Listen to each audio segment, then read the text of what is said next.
Being a dad is hard. It's high stakes. It takes a toll on our self-worth, mental health, and can be lonely. But why would we ever want to do something so important in isolation? Legacy Makers, a conversation for dads, is quite simply two normal dads having conversations about, you guessed it, being a dad. The highs, the lows, and the learnings along the way. We are four dads. We want to remedy the deficiency we see in community for dads, and we want to ruthlessly encourage dads on their journey to build lasting legacy for the faces they love the most. All right, Eric, we are back in action. Man, I feel like I hadn't seen you in a while. I've been on some trips, you've been on trips, and I think you just got back from the Olympics. Is that right? I did. Brittany and I had the privilege of going over to Paris to watch the Olympics. A little concerned watching her. She's a very rabid sports fan in general. We saw athletics. Like in the U.S., I said we're going to go see track and field. It's called athletics at the Olympics or an international, but that means track and field. And I learned that. I was concerned for everyone around us. She lost her mind. We went 2 nights to athletics and it was really exciting, but she was very rabid, insane almost at times. I think I would wish there was video of this because I follow Brittany on Instagram, so I have heard her voice over some recordings of some of your children's sporting events. So yeah, I can only imagine. And we live in the South. College football, they're kind of is the international crowd that rowdy? I think it was a combination of just patriotism for the U.S. She was in the mix. At one point, she got up and screamed so loud that she almost fainted.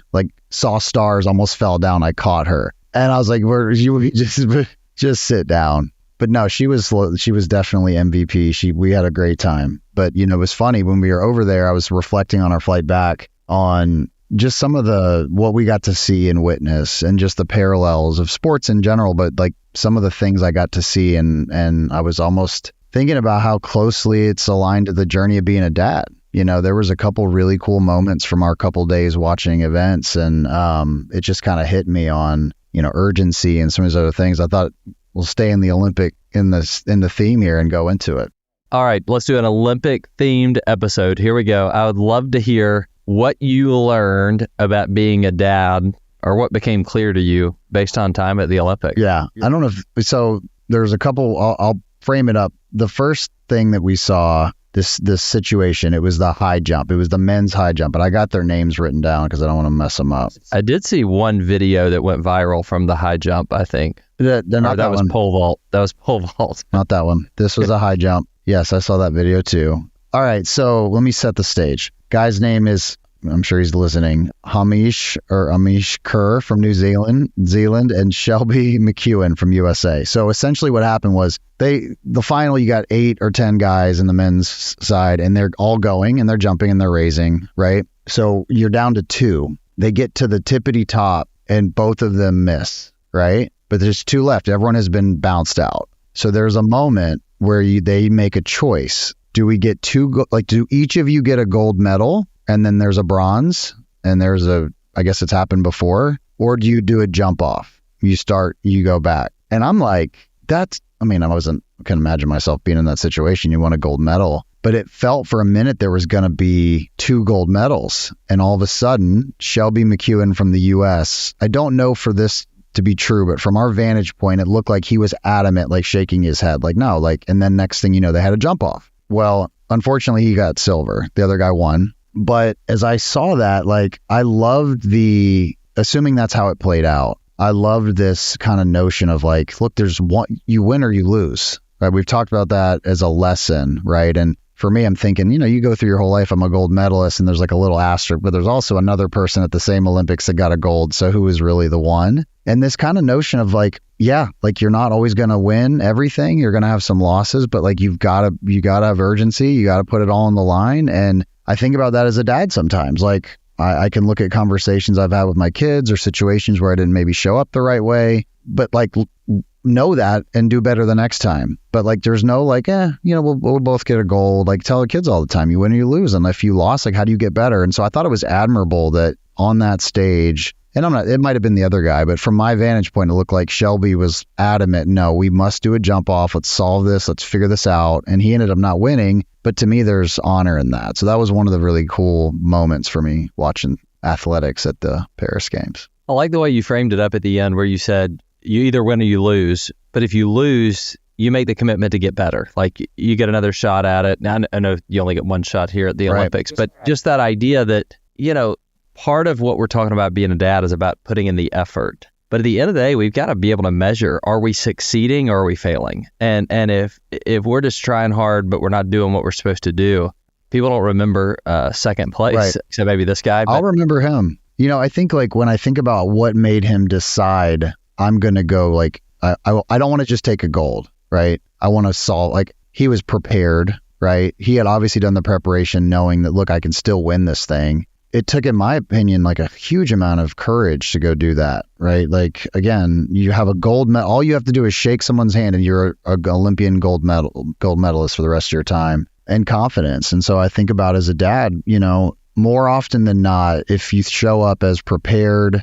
and you show up courageous enough to have hard conversations and do the hard thing and you have confidence, you're going to win more often than not as a dad, right? Like, so that was a cool thing to see. So that was the first one, man. It was really interesting, and it was really kind of moving to watch him. You could see it in his face afterwards. Like it was so close, but I thought that was a really cool moment to watch that happen. That's awesome. Okay. So number one is about being prepared and courageous and bold and confident. What else? By the way, this is a solo trip, but not solo trip. You're with Brittany, but no kids on this trip. No kids on the trip. I love that you're here without kids, but you're still thinking about how to get better as a dad. Yeah, it was a long flight. So Brittany is on the way home. I had to solve that. All right. Next one, the first night we were there, we saw the men's 4x1, one of the events. And for those of you that might not have seen what happened, the U.S. team, heavily favored, our gold medalist in the 100 had to drop out because of COVID. We still had, I think, the right team to at least medal. On the second leg of the 100, the second 100, the baton passing was like fumbled. So you have this little, like they dropped it. They didn't drop it, but it was like, it wasn't clean. You have this, little area that you must have the handoff, and it fumbled a little bit. And the handoff, by the time they got it covered, they had left the area, which they're disqualified. They continued to run the race because at that point, they don't really know if you're DQ'd or not. They ended up, I think, 4th or 5th, but a fraction of a second from medaling. And watching that, and then thinking about it again, preparation, thinking about being a dad, preparation. This was their race. This was their moment. Certainly being a dad is a lot longer than a 10-second race or a 10-second leg of the 100, but we only have so much time with our kids. And what a shame it is to get to the end of it or get through some of it and feeling like you didn't succeed, not for any other reason other than preparation and focus. And it was really I thought about all the work that those men had put into getting to the Olympics, and some of them ran other things. And whose fault was it? Listen, from our angle, it was just both. It was, could have been both. I think the U.S. has actually known the last 5 Olympics. I don't think we've medaled in this race despite being, very competitive at the 100. And a lot of I don't follow track and field, but what I read afterwards was this is consistent. The U.S. doesn't the other countries, their 4x100 team is their team, and they will train with those 4 individuals for a long period of time, and they're ready to go, where we just kind of throw our fastest 4. And so the little things, the technique and the handoff and the things, right, we weren't as crisp on, despite us being fast enough to medal. Because that message to me is thinking about that passing of the baton as in some ways the role of the dad. It's our goal eventually to pass the baton to our kids. We're talking about legacy makers, for them to then become stewards of the legacy of our families. And if we don't get the handoff right, we may be doing a lot of these other things right, but just getting that transition. So that is interesting. I'm going to now go back and watch this video. You need to watch it. So you think about it. So preparation, right? Probably not as prepared as they needed to be, which led to their inability to execute the handoff. And so when you think about being a legacy maker, when you think about being impactful for your kids, it's not just about showing up and winning. You got to be prepared. And then when you're there, you got to show up and execute. You can't miss moments. We'll post a conversation we had with a couple entrepreneurs at RO Box who've created a solution to help families show up more often and execute, right? And we got to figure out ways that we can be present and show up more often than not. That's really good. Yeah. What else? Olympics? Give me. The last one I wanted to talk about was we got to see the 4x400, which was my favorite and Brittany's favorite events that we saw. It was just so cool to watch. The 4x1 is so fast, right? I mean, you're talking like 9 seconds and then it's I think 38 seconds total race. This race, you get to watch them do a whole lap. Both the U.S. men's and women's team took gold. It was so cool. The men's race, if you're hearing me say those were my favorite, you would have assumed that the men's was my favorite. They had an Olympic record. It came down like a tenth of a second they won. It was such an exciting race, but actually my favorite race was the women's, and the women's dusted everybody. Like, first leg was kind of close. I don't know who ran the second leg, but sister was moving. Like, I'm talking, all of a sudden it was like, next thing you know, there was nobody close, and then that gap just got bigger and bigger. The coolest part about this was where we were seated, we watched the men who ran right before start to come out to the track with the American flags draped over their backs,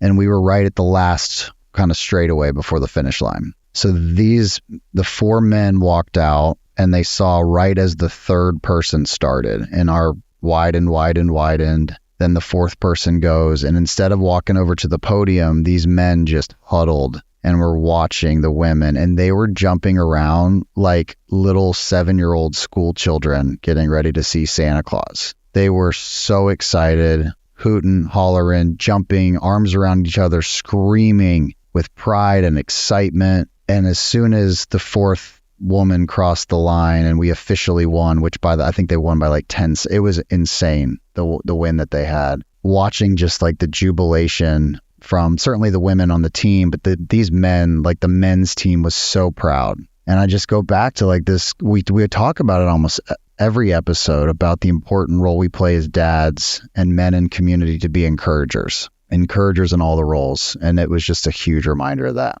Let's talk about that in 3 different areas, because I think that's a big piece. There's encouraging our spouses, there's encouraging our kids, and then there's encouraging other dads in the community. Let's hit on each of them. Let's go to the spouse one first, because I wasn't hanging out in Paris with you at the Olympics. I think my invite got lost somewhere, but we're sitting watching on TV, and a lot of the features outside of Snoop Dogg, it was like 90% Snoop Dogg, and then 10% was spouses of Olympians. And when that Olympian would have success, the spouse is cheering them on. So Simone Biles' husband, Jonathan Owens, that plays for the Bears, like, I mean, the guy's missing training camp with the Bears to be here, and like he's cheering her on. Or Sydney McLaughlin, I think her husband is Andre, like when she would do things and it made me think about it. I'll be transparent with you. I think I'm better at cheering my kids on than I am at cheering Laura on sometimes. And so how do we be those kind of encouragers that are celebrating? And you know what? It's not just celebrating the success, because it is easier to celebrate success, but celebrating the hard work and the hours put in and the thankless things that you don't see behind the scenes. How do you think we do that more effectively? It's convicting to me. Yeah, I think we have to, it's spot on. I think we have to not assume that our spouses know that we're proud of them and that we love them. And that, like, I think what happens in relationships over time is she has to choose me, and she has to love me, and she has to be proud of me and support me, and vice versa, because it's just the role. And you have to make the choice each and every day, I think, to turn to each other to reinforce that how you feel about them. What are you proud of for them? I mean, Brittany, before we left for Paris, she does some nonprofit work, and she led an event, and it raised more money than, any other event. She was so like nonchalant about it. I know, but like it was a moment to like lean in, and everybody in Paris that we talked to about, I just was over the top about, hey, Britt, tell them what you did. And I could just see it, and it meant a lot to her, but it's not the norm, but I continually try to find this, even with my kids, like if you're feeling it, say it. Like, we just make this assumption sometimes easier just to be like, okay. I think she knows that. I struggle with that. If you feel it, say it. And sometimes I'm better even with the public praise, like, oh, Laura did this, than just the one-on-one. Today we were Laura was kind of sick and wrangling the kids and doing all this. And I sat there and thought to myself, man, she's tough. I mean, she's tougher than I am. That's we've talked about pretty that. obvious. Yeah. But I thought that, I'm like, well, I need to tell her that. Yeah. So I think I love that. If you're feeling it, say it. We need to be encouragers to our spouses. Can I add one thing on that? Like, so I don't do it as often as I should, but one of the things recently is, and I, work a lot, travel a lot. So we're not always together. We're different places with the kids. If I think about, if she crosses my mind on something, like text, immediate. I think our one, Mike Lynch, our pastor, and amazing guy, would always laugh because he said that his wife knows that his love language is like words of affirmation. And so like he was getting these nice texts and then all of a sudden you started to notice it was like the same text that maybe she has an alarm on her phone and just says text Mike at this time, like with stuff. But I just think we have to do a better job communicating. We make some assumptions, especially the more comfortable and familiar you are with somebody, especially your spouse. You're like, oh, she knows that. So you just got to do it. All right. Encouraging our spouse, encouraging our kids. Yeah. I'm just trying to think of how I feel like that one of the spouse, kids, others, I'm most encouraging to my kids. Yeah. But I also feel like I tend to still point out gaps more often than I need to. I was just going to ask you that. Like, yes, I agree with you of the three. That is the most natural. That parental, this is what, hey, buddy, keep going. You got this. You can do this. But how quickly it turns to what you're not doing. And I think it depends on what it is, because the old school example that I've always heard is, you get the report card home from your kids. They've got 2 A's, a B, a C, and then an F. What are you going to focus on? You're going to focus on the F. Well, not me, because I don't really care if they get F. I'm like, just go all out on the A's, like fully exploited strengths are better than your marginally improved weaknesses. So on grades, I'm good with that. But I noticed that on the baseball field, that did the thing right 7 times, but that one time didn't hustle and do that. And that's the first thing that I call attention to. Yeah. You're a little bit further ahead in that. How do you struggle with that? I feel like I still do, but I will tell you, to learn from me quicker than it took me to learn, what I will tell you is the next time you have the urge to go to George and say something negative, with the exception of hustle or being a good teammate, that to me is like, those are non-negotiable things to me. So I will be very hard on my kids when it comes to that type of stuff. But if it's a performance thing or they didn't have their best day, it was probably a year and a half ago after Cam had a horrible baseball tournament. And I know he was dreading going to the car with me. He's like, I'm going to ride with Mom. I'm like, no, you're going to ride with me. He just did not want it because he knew it. But that was his experience of me probably being on him about that, and didn't say anything. And about 10 minutes in, he's probably waiting for it. And I completely surprised him with my feedback. And it was because he just had a horrible couple days. I could feel a difference in the energy he was exuding. And I think it was one of these core memories for him of like, wow. And so I would encourage you with George, just there's something comes, like,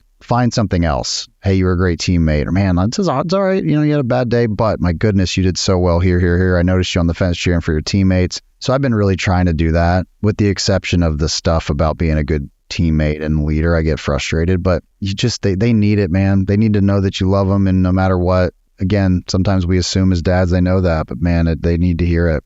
Let's talk about encouraging the community. I mean, the whole reason we do this podcast is to encourage dads. Yeah. Number one reason. I showed you this like a year ago today. We're recording is when you, along with Mike Lynch and CA and some other great guys at North Star, launched Legacy Makers at the church. That's all to encourage dads. I guess the question for other listeners that I'm thinking about is, how do we do that daily in practice? Like, it's great to do a podcast. It's great to do this. How do I encourage? I find, because a lot of times the way that we show that we're friends with guys is we make fun of them and we use sarcasm. How do we be better encouragers? I think it just really starts with understanding, like knowing that the small things mean more than you think. The amount of times that I'll have conversations with people at work or my friends and start asking about, hey, how's it going? How's it, kids? Or like, just let them know that, hey, I see you. You're doing a great job. Like, I know it's hard. I'm with you. But I think just that acknowledgement that we're all at the same spot. I don't think it needs to be go start a men's group at church or start a podcast or do something wildly, like bold. I think it's just very simply that one-to-one encouragement of, hey, you got kids. How old are your kids? Oh, they're this. Oh, that's awesome, man. I know that's a tough season. Keep it up. Like those little things mean so much. People being seen for that. I had this thought that maybe the guys who maybe most need the encouragement are the ones that don't seem like they need it. Because, you got friends that are a little more sensitive. You talk about certain things with. Then you got other guys that it's more fun. It's kind of, it's always a joking conversation. But I know you and I have both done a lot of work with Chick-fil-A, and Truett Cathy, the founder of Chick-fil-A, had a famous quote. Remember that? He said, "How do you know if someone needs encouragement?" And what was his answer? They're breathing. Yeah. I think it's just a reminder to me that everybody we come in contact with could use some encouragement, and maybe just for me personally, being a little more intentional about just calling out when guys are doing a good job. I even think about being at the baseball field, not just the kids on the field, but the dads who are out there just trying to do their best. Yeah. So I think part of it is to creating space to even have a conversation. So encouragement might just be, hey, you're talking to somebody that maybe is on that, like, hey, they're not as emotionally available, or it's someone at work, and just opening up about it doesn't have to be, but hey, it's been, like you said, Laura's sick. So, my wife is sick. We're juggling the kids. She's missing work. It's just been a really tough couple days. And all of a sudden that door is opened, and the person you're talking to now knows you're emotionally available. You've shared that with him. So in the future, there might be space for him to open that door, and then you can be an encourager at that point. But, listen, it's just not a natural thing sometimes for us. But I think sometimes that pat on the back. I think that's key, because I want to just make sure we dispel that. If some guys listen here and they're saying, these guys, if you got a podcast about it, it's probably natural for you, or you guys do that a lot. I think calling it out, it is not always natural. Mm-hmm. Sometimes it feels a little bit awkward. Maybe that's why it's easier with my kids, because I feel like it's a safer space. But to be the kind of person that's out there encouraging does not sound like it's not stereotypical of males in our environment. No, you talked about the group we started at church. And still I'll get up and share some thoughts. I get nervous every single time. I can't stand it. I really can't, because it's very foreign to me. I don't mind speaking in front of groups. I do it quite frequently, but going up and trying to get, a space where people, like dads and men, that some of which I don't even know, it's uncomfortable. So but it also, the dividends are really, really strong on the backside of that, because again, I just think it's space we got to step through. Like you and I are trying to create a conversation. Other people will do it in their own way, but as long as we're all trying to do, however authentically you can do that as a dad in the community is vital, I think. All right. I'm really thankful you had a long flight to give us some good content for a podcast. I like this idea. We got to win as dads. Every little thing matters, the little hands off, and being an encourager. I think those are great reminders and good challenge for us to take with us. Yeah. Anything else? No, I'm sad about that guy not getting a gold medal, but I'm glad he gave me a lesson there to do the jump off. There we go. Thanks for listening to Legacy Makers with Kevin Scott and Eric Blumenthal. Make sure you download and subscribe wherever you get your podcasts. This podcast is a production of BG Ad Group. All rights reserved.